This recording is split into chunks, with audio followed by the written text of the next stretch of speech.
ndo mara ya kwanza kutengeneza product ambayo imefanikiwa kupata watumiaji 20,000 kwa muda wa miezi miwili. Yaani mwezi wa kwanza watu 10,000, mwezi wa pili watu 10,000. Yaani na yote yamewezekana kwa sababu kwa kutumia AI. Unajua kuna kitu kimoja mimi nashindoga sana kuelewa yani. Yaani ukicheki kwa mfano jinsi internet ilivyokuwa ina opportunity nyingi sana. Kwa sababu kitu gani ambacho labda anafanya kinaweza kufanyika kwa mtu ambaye yuko nje? Kwa nini Tanzania hatuna product za tech ambazo zimeenda worldwide? Umeelewa? Tuna product nyingi zimetoka nje ziko Tanzania. Ina maana sisi wa Tanzania tunashinda kutengeneza hivyo vitu, tunashinda kutengeneza kitu kama Netflix, tunashinda kutengeneza kitu kama TikTok. Kwa nini tunashinda kutengeneza? Kwa sababu saa hizi hata ukitaka kutangaza kitu, kuna njia nyingi za kupromote kitu kikaenda nje ya Tanzania na ukapata wateja. Umeelewa?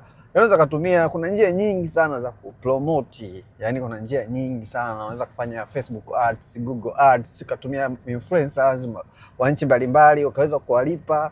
Umeelewa? Ukafanya nao kazi. Kuna njia nyingi sana za kuweza kupromote product yako na ikaenda nje ya Tanzania na ikawa maarufu. Sasa sijajua ni wapi, kosa liko wapi, kwamba sijui ni kosa ni mindset au kutokuwa na ujuzi au ni maamuzi au ni uoga, lakini hilo ni swali ambalo linaniuliza sana. Yes, lakini kutokana na ile swali kuniuliza sana na kutokana na uzoefu nilionao wakati huu sasa, na sisi tunachukua action na kuleta na kufanya vitu ambavyo vitaenda nje ya Tanzania.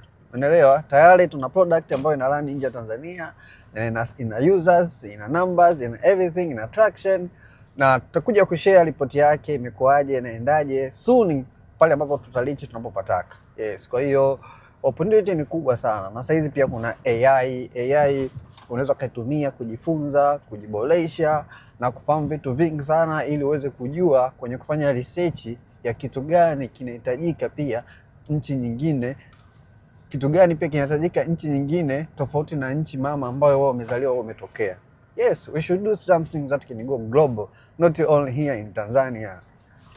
Yeah, take it from me, bro, and let's do it.